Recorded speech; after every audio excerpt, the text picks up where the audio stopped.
Lawyers of Reddit, what's your best most baddest I rest my case moment? We had a case where opposing counsel was cross-examining our expert witness on hydrology regarding some silt/runoff issues.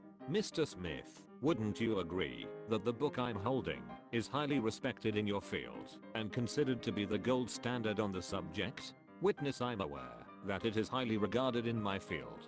Would you be willing to explain, in your own words, what paragraph 6 to 10 on page 121 is describing? Witness reads the passage word for word. Yes, I can read, but could you put this passage in your own words for the court? Witness, these are my own words. I wrote it. We were the defendants. We were being sued by an Hohe over silt in a lake. We were able to prove that we weren't responsible and prevailed. It actually originated from another site and entered the lake elsewhere. However, that site was owned by a very large corporation and I don't think the Hohe wanted to fight with an entity that could fight forever. My sister got T-boned by a car, causing a concussion when I was younger. Long story short, we were in court with the judge, who asked the driver if he had ever sped before.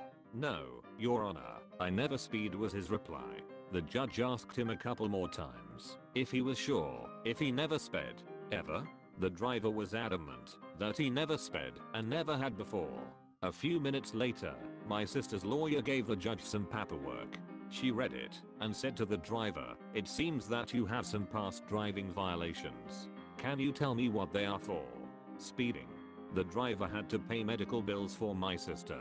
I'm relatively junior, so I'm hoping to beat this one day. I defend professionals and brought a motion to dismiss a case on the basis that the plaintiff could not prove my client was negligent as she had not served the required expert evidence. As opposing counsel and I waited for our motion to be heard, we were sitting in the courtroom.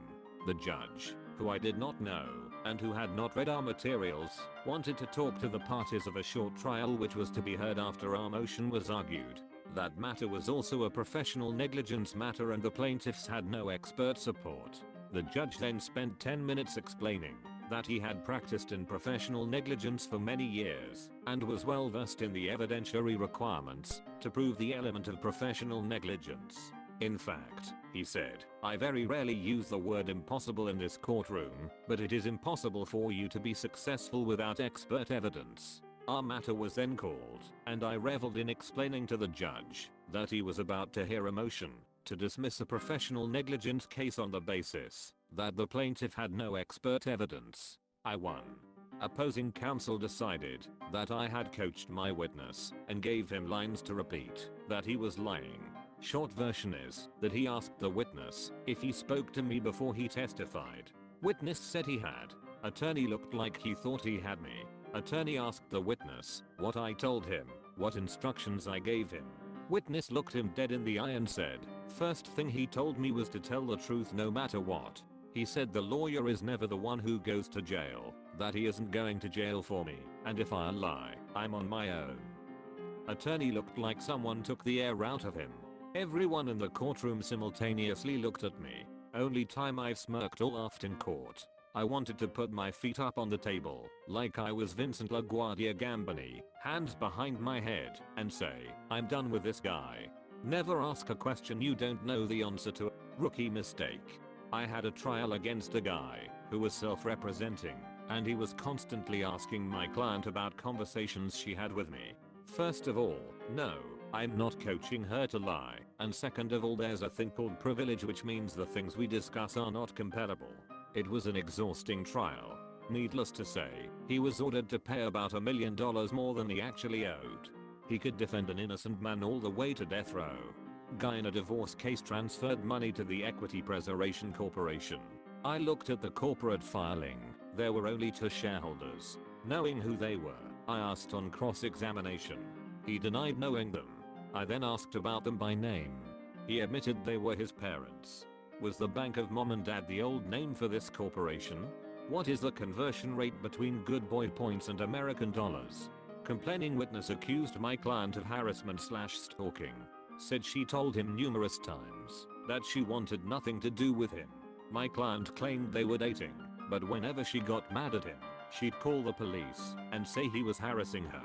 On the stand, She testified that she'd never dated him, never invited him into her home, wanted nothing to do with him. She presented a photo on her phone of him sitting on her porch to prove that he had come to her property. I asked the judge permission to look at the photos before and after the porch photo for context. Girl had dozens of photos of the guy, who was clearly her boyfriend. I showed her one such picture. This is Mr. So-and-so, right?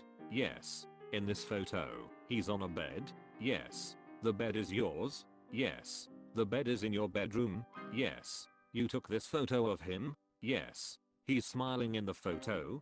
Yes. And in this photo, he's wearing your brassiere?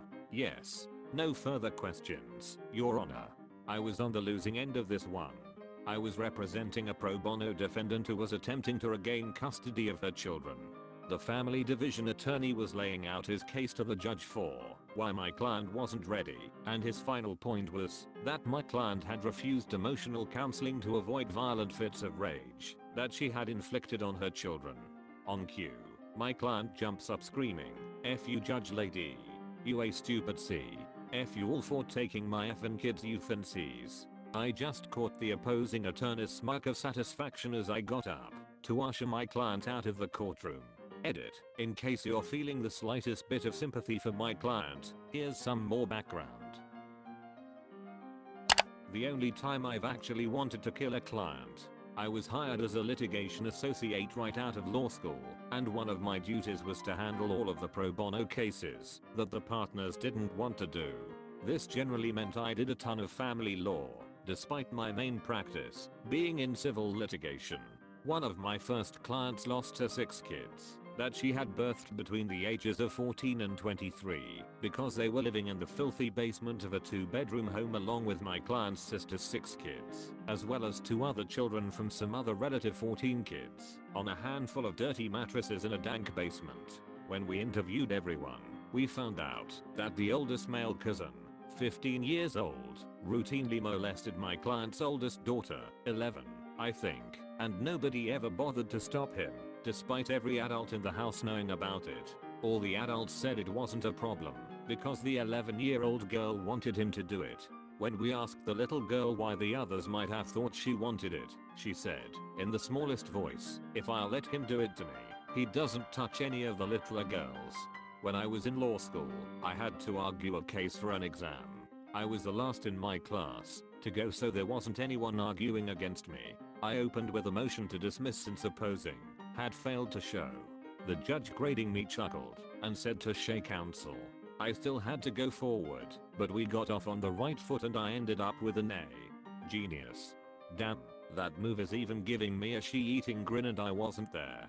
Not a backquote case winning moment, but a backquote motion winning one for sure. Think of cases like a big conflict, with motion hearings as little conflicts. Opposing attorney was insisting that backquote ruler meant they could do X. I tried multiple times to point out backquote ruler literally did not say that.